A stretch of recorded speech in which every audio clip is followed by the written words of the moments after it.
we're at Safe Haven. What an incredible organization it is, and thank you, Angel, and thank you, Patrick.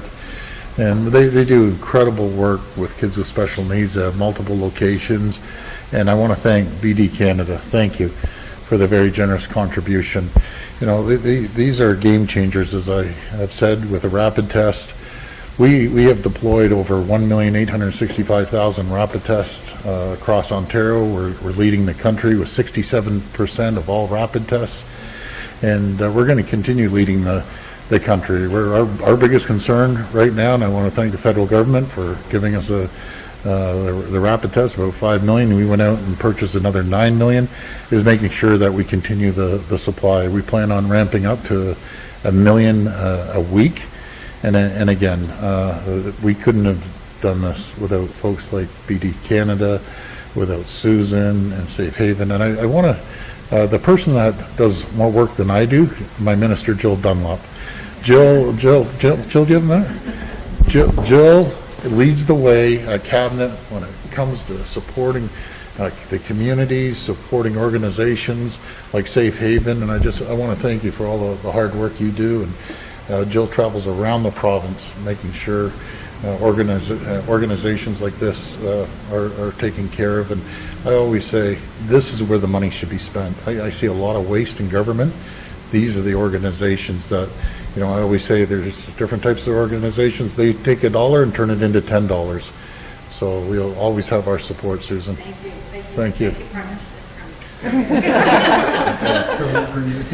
No, we appreciate all the work that you're doing, and we talked about the work you're doing with women's shelters as well too, and child welfare. So it's amazing. Thank you to the amazing nurses that we met today who are looking after, you know, some of our most vulnerable population in Ontario, and we're here to support them. And I'm glad the Premier came by to visit as well and meet with Patrick and Leo and the group here. So thank you so much for the incredible work that you're doing to support Ontario's most vulnerable population.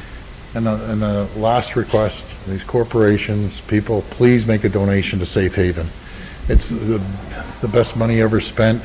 If you ever have an opportunity, once we get through this pandemic, not now, but please come by for a tour. Rip your heart out seeing first the kids, but all the great work that they do here. So please make a donation to Safe Haven. Thank you.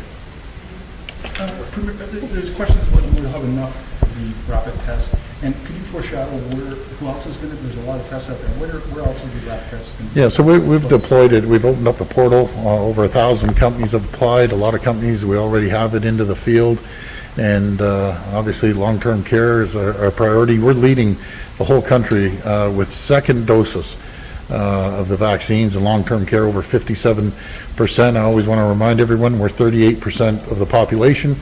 57% have been vaccinated, and again, with a rapid test, 67% of everything that's been deployed in this country comes from Ontario.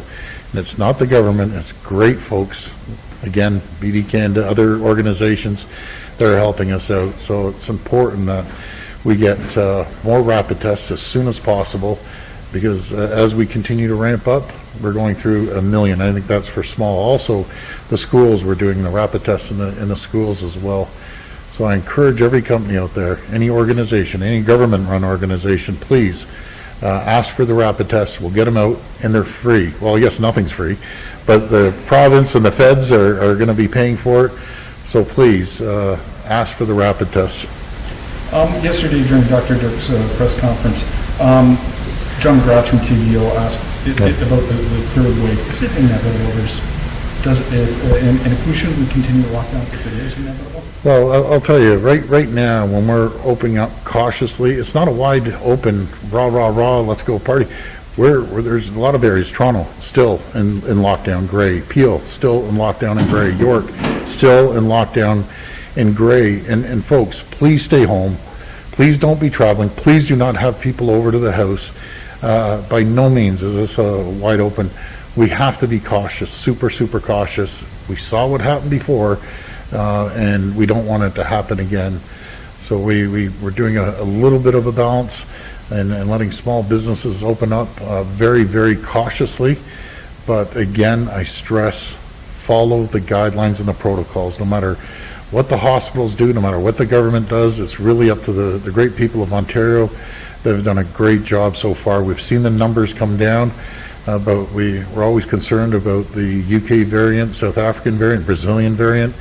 It moves a lot quicker, so we have to be super, super cautious again. Very, very concerned all the time. So by the lack of the answer yesterday and today, it looks like we're going to have a third wave. Well, again, I've always followed the health advice from our doctors 100% of the time. When they tell me something, I follow the doc's instructions per se. And it's up to us to avoid that third wave. It can be done. If we follow the protocols, if we stay at home as much as possible, outside of going out and getting essential groceries and maybe medical appointments, stay at home. I can't stress it enough. And we can avoid it. We've seen that. We thought the numbers were going to go up before. Everyone pitched in. All Ontarians pitched in, and the numbers are coming down only because of the work that each and every one of you have done. So let's continue being vigilant, and we will get through this. We have to create a bridge until we get mass vaccinations throughout Ontario, which will happen in April, May, and June. And what are they up like in vaccine numbers? Are we going to get them? There's some rumors that Well, I know the federal government's working extremely hard. They really are. We were expecting 90,000 Moderna doses. We're only getting 47,000 next week. So it's concerning. But we're maximizing those dosages to make sure we take care of the most vulnerable people. Again, out of all the second doses in Canada, Ontario leads the way once again with 57% of the second doses and 67% of the rapid test. So if we continue increasing rapid test, increasing second doses, most vulnerable communities, we still have to be vigilant, but we'll be a lot further ahead than a lot of people around the world. Thank you. Thank you, Mr. That's great. Thank you.